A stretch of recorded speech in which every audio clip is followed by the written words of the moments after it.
Today's video is all about clear coat.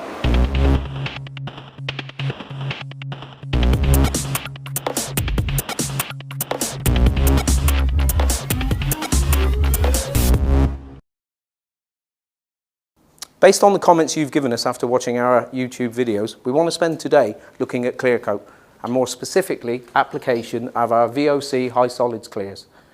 We have a number of clears in the range. The majority of these are applied in a 1.5 coat productive process, which is the focus of today.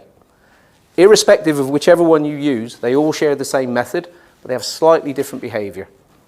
Do yourself a favour and keep your products at a minimum of 18 to 20 degrees. This will give you the best start towards a good finish. Lower temperatures increase viscosity and makes application much more difficult and will lead to problems. Ready for use preparation is important. All of our TDSs have a section product mix.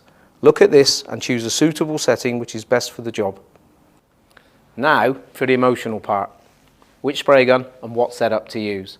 First, read the TDS. Check for fluid tip recommendations. All manufacturers have something out there to suit every taste, but of course that choice is very personal and down to you. As for the setup, we always use fully open fan, fully open needle, and finally we set the pressure using a full trigger.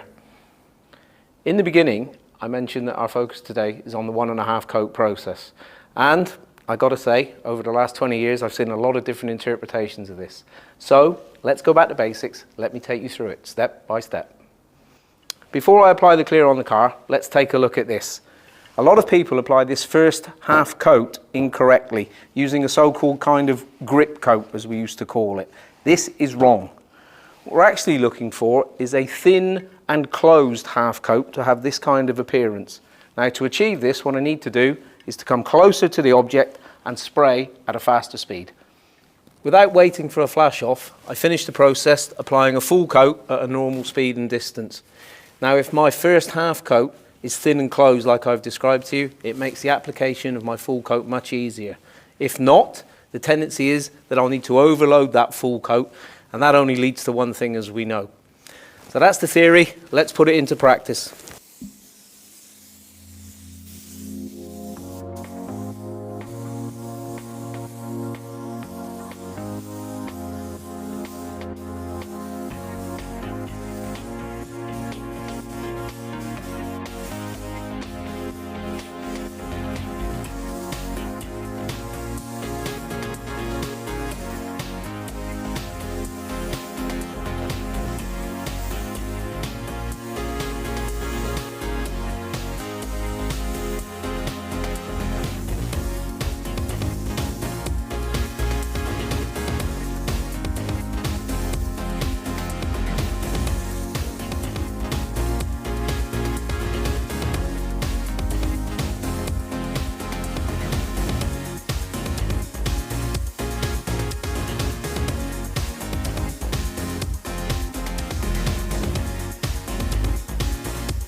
On a job this size, it makes sense to put the first half coat on all the panels and then go back with the full coat.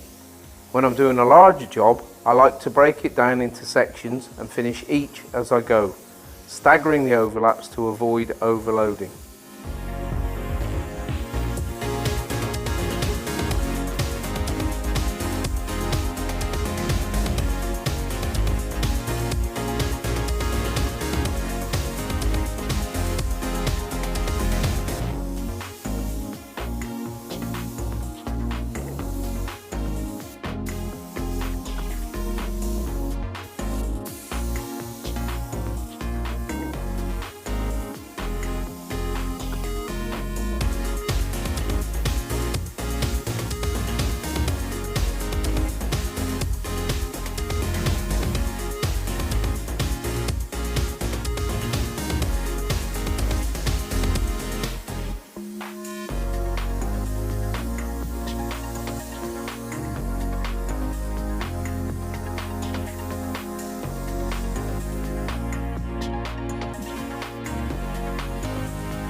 Here's the job after drying. Only a few bits of trim and the door mirror to refit before I send it on its way.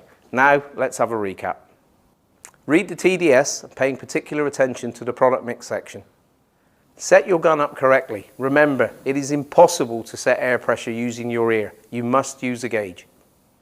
Our 1.5 coat clears are designed to be used in a continual process like I showed you. Unless the TDS states otherwise, a 2-coat application is not advised, and if you do so, it will lead to problems. Get the first half coat thin and closed, and you're on track for a great finish. Don't overload the full coat. These clears are high in solids, so let them work for you. I hope you've enjoyed this video, and I look forward to getting your comments. See you soon.